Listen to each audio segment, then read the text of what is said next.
दोस्तों बजाज की Pulsar N160 और होंडा की हॉर्नेट 2.0 इन दोनों बाइक्स में से कौन सी बाइक परचेज करनी चाहिए। अगर आपको इन दोनों बाइक्स में कोई कन्फ्यूजन है तो आज की इस वीडियो में हम बात करेंगे बजाज की पल्सर N160 और होंडा की हॉर्नेट 2.0 के डिटेल्ड कंपैरिजन के बारे में। इन दोनों बाइक्स में से कौन सी बाइक ज़्यादा अच्छी है और आपको आपकी प्रायोरिटी के हिसाब से कौन सी बाइक परचेज करनी चाहिए। क्योंकि दोस्तों अगर आपका बजट 1,50,000 रुपए से लेके 1,60,000 रुपए के आसपास है तो मार्केट में बजाज की पल्सर N160 और होंडा की हॉर्नेट 2.0 ये दोनों ही ऑप्शन अवेलेबल हैं। सो इन दोनों बाइक्स के कंपैरिजन में सबसे पहले हम बात करते हैं इंजन के बारे में। बजाज की पल्सर N160 के अंदर 164.82 सीसी का 4 stroke single cylinder oil cooled engine है। होंडा की हॉर्नेट 2.0 के अंदर 184.4 सीसी का 4 stroke single cylinder air cooled engine है। सो एक तरफ पल्सर N160 के अंदर ऑयल कूलिंग है लेकिन हॉर्नेट 2.0 के अंदर एयर कूलिंग है। और अब बात करते हैं दोनों बाइक्स की डिस्प्लेसमेंट के बारे में।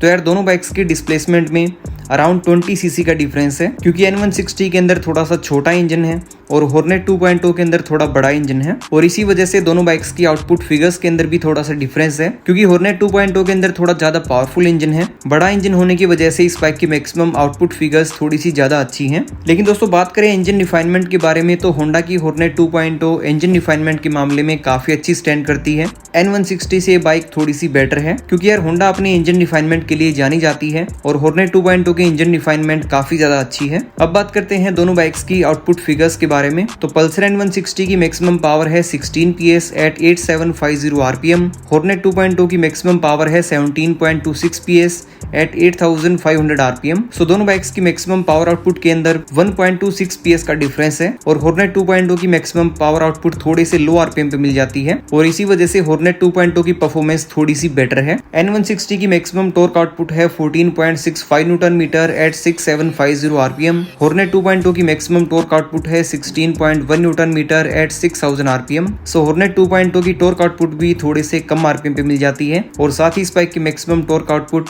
अराउंड 2 न्यूटन मीटर के आसपास ज्यादा है। सो दोस्तों आउटपुट फिगर्स के मामले में कोई भी डाउट नहीं है कि होंडा की हॉर्नेट 2.0 ज्यादा अच्छी बेटर स्टैंड करती है और साथ ही इस बाइक की पावर आउटपुट और टॉर्क आउटपुट दोनों ही थोड़े से लो RPM पे मिल जाती है। सो इसी वजह से परफॉर्मेंस के मामले में होंडा की हॉर्नेट 2.0 थोड़ी सी बेटर है। और साथ ही इस बाइक का एक सबसे बेस्ट पार्ट ये भी है कि बाइक अपनी सेगमेंट में काफी ज्यादा लाइट वेट है, क्योंकि N160 का वेट है 152 kg जो अपनी सेगमेंट में थोड़ी सी हैवी मशीन है, लेकिन होंडा की हॉर्नेट 2.0 का वेट है 142 kg जो अपनी सेगमेंट में काफी ज्यादा लाइट वेट बाइक है। और इसी वजह से इस बाइक का पावर टू वेट रेशियो भी N160 से ज्यादा अच्छा है और इसी वजह से इस बाइक का इनिशियल एक्सेलरेशन और पिकअप भी N160 से ज्यादा अच्छा है। सो अगर आप एक परफॉर्मेंस ओरिएंटेड राइडर हो तो इन दोनों बाइक्स में से होंडा की हॉर्नेट 2.0 बेटर स्टैंड करती है। अब बात करते हैं दोनों बाइक्स के टायर्स के बारे में। N160 के अंदर फ्रंट में 100/80 सेक्शन का टायर है, रियर में 130/70 सेक्शन का टायर है, जो कि दोनों ही 17 इंच के व्हील्स हैं। होंडा हॉर्नेट 2.0 के अंदर 110/70 सेक्शन का फ्रंट टायर है, 140/70 सेक्शन का रियर टायर है, जो कि 17 इंच के व्हील्स हैं। सो होंडा की हॉर्नेट 2.0 के अंदर थोड़े से वाइडर टायर्स हैं, जिसकी वजह से इस बाइक की रोड पे स्टेबिलिटी और ग्रिप ज्यादा अच्छी है। हॉर्नेट 2.0 के अंदर आपको ज्यादा सुपर वाइड ट्यूबलेस टायर्स मिल जाते हैं, लेकिन N160 के टायर्स भी काफी अच्छे हैं। अब बात करते हैं दोनों बाइक्स के डायमेंशंस के बारे में। N160 का ग्राउंड क्लियरेंस है 165 mm, हॉर्नेट 2.0 का ग्राउंड क्लियरेंस है 167 mm। N160 की फुल टैंक कैपेसिटी है 14 लीटर्स की, हॉर्नेट 2.0 की फुल टैंक कैपेसिटी है 12 लीटर्स की। सो N160 की फुल टैंक कैपेसिटी थोड़ी सी ज्यादा अच्छी है। N160 का वेट है 152 kg, हॉर्नेट 2.0 का वेट है 142 kg। अब बात करते हैं दोनों बाइक्स के इलेक्ट्रिकल फीचर्स के बारे में। सो बजाज की पल्सर N160 के अंदर फ्रंट में LED प्रोजेक्टर हेडलाइट है with day time running LED DRLs। Bike के अंदर एनालॉग प्लस डिजिटल टाइप का इंस्ट्रूमेंट कंसोल है और रियर में काफी अच्छी LED टेल लाइट है। N160 के इलेक्ट्रिकल फीचर्स काफी अच्छे हैं, लेकिन हॉर्नेट 2.0 के इलेक्ट्रिकल फीचर्स और भी ज्यादा अच्छे हैं, क्योंकि इस बाइक के अंदर ऑल LED लाइट्स का सेटअप है। हॉर्नेट 2.0 के अंदर फ्रंट में काफी अच्छी LED हेडलाइट है, जिसके अंदर LED DRLs भी हैं।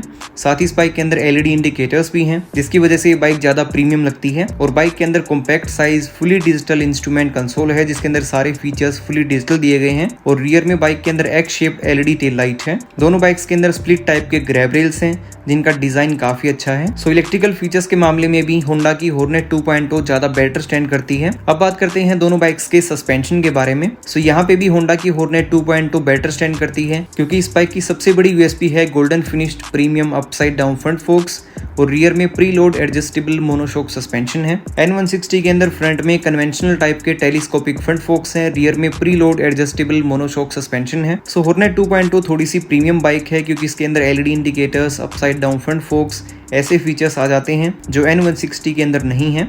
और दोनों बाइक्स के ब्रेकिंग सिस्टम के बारे में अगर बात करें तो N160 के अंदर 280 mm की फ्रंट डिस्क ब्रेक है, 230 mm की रियर डिस्क ब्रेक है। इस बाइक के डुअल चैनल ABS वाले वेरिएंट के अंदर फ्रंट में 300 mm की डिस्क ब्रेक है और बाइक के अंदर सिंगल चैनल ABS और डुअल चैनल ABS दोनों ऑप्शन है जो इस बाइक का सबसे बेस्ट पार्ट है। और N160 की सबसे बड़ी यूएसपी है डुअल चैनल ABS का ऑप्शन। लेकिन होंडा की हॉर्नेट 2.0 के अंदर 276 mm की फ्रंट डिस्क ब्रेक है, 220 mm की रियर डिस्क ब्रेक है और इस बाइक के अंदर सिर्फ स्टैंडर्ड सिंगल चैनल ABS है, डुअल चैनल ABS का कोई भी ऑप्शन नहीं है। और साथ ही इस बाइक के डिस्क ब्रेक्स का साइज भी थोड़ा छोटा है। लेकिन फिर भी दोस्तों हॉर्नेट 2.0 का ओवरऑल ब्रेकिंग सिस्टम काफी डिसेंट है। लेकिन ब्रेकिंग सिस्टम के मामले में बजाज की पल्सर N160 बेटर स्टैंड करती है। अब बात करते हैं दोनों बाइक्स की माइलेज और टॉप स्पीड के बारे में। तो दोनों ही बाइक्स के अंदर आपको 40 to 45 kmpl के आसपास की माइलेज मिल जाएगी। लेकिन दोनों बाइक्स के फुल टैंक को फुल कराने के बाद N160 के साथ आप ज्यादा डिस्टेंस कवर कर सकते हो क्योंकि इस बाइक की फुल टैंक कैपेसिटी थोड़ी सी ज्यादा अच्छी है और दोनों बाइक्स की टॉप स्पीड आपको 130 km/h के आसपास देखने को मिलेगी। अब फाइनली दोस्तों बात करते हैं इन दोनों बाइक्स के एक शोरूम प्राइस के बारे में। तो बजाज की पल्सर N160 के अंदर सिंगल चैनल ABS वेरिएंट का एक शोरूम प्राइस है 1,23,000, डुअल चैनल ABS वेरिएंट का एक शोरूम प्राइस है 1,28,000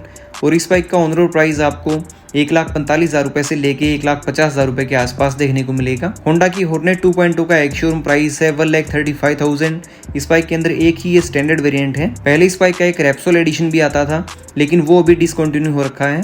इस बाइक के अंदर आपको सिर्फ एक ही स्टैंडर्ड वेरिएंट मिलेगा जिसका एक शोरूम प्राइस 1,35,000 रुपए है और इस बाइक का ऑन रोड प्राइस आपको 1,60,000 रुपए के आसपास देखने को मिलेगा। सो दोनों बाइक्स के प्राइस के अंदर 10 से 15,000 रुपए के आसपास का डिफरेंस है। लेकिन दोस्तों अब आपकी प्रायोरिटी पे डिपेंड करता है कि आपको इन दोनों बाइक्स में से कौन सी बाइक परचेज करनी चाहिए। अगर आपकी टॉप मोस्ट प्रायोरिटी है डुअल चैनल ABS और आपका बजट 1,50,000 रुपए तक का ही है तो फिर आपको बजाज की पल्सर N160 के साथ जाना चाहिए। लेकिन अगर आपकी टॉप मोस्ट प्रायोरिटी है upside down front focus, LED indicators, engine refinement तो फिर आपको होंडा की हॉर्नेट 2.0 के साथ जाना चाहिए क्योंकि इस बाइक के अंदर थोड़े से प्रीमियम फीचर्स हैं जिसकी वजह से इस बाइक का प्राइस थोड़ा सा ज्यादा है। लेकिन दोनों ही बाइक्स अपनी सेगमेंट में वैल्यू फॉर मनी मशीन है। आप इन दोनों में से किसी भी बाइक को परचेज कर सकते हो। सो दोस्तों ये था बजाज की पल्सर N160 और होंडा की हॉर्नेट 2.0 का डिटेल्ड कंपैरिजन। इन दोनों बाइक्स में से कौन सी बाइक आपको ज्यादा अच्छी लगती है ये कमेंट बॉक्स में जरूर बताना। सो इस वीडियो में इतना ही। आई होप ये वीडियो आपको पसंद आई होगी। अगर कुछ भी इस वीडियो में आपको अच्छा लगा हो तो लाइक जरूर कर देना। चैनल को सब्सक्राइब नहीं कर रखा है तो सब्सक्राइब कर सकते हो। मिलते हैं अगली वीडियो में। Till then ride safe, drive safe.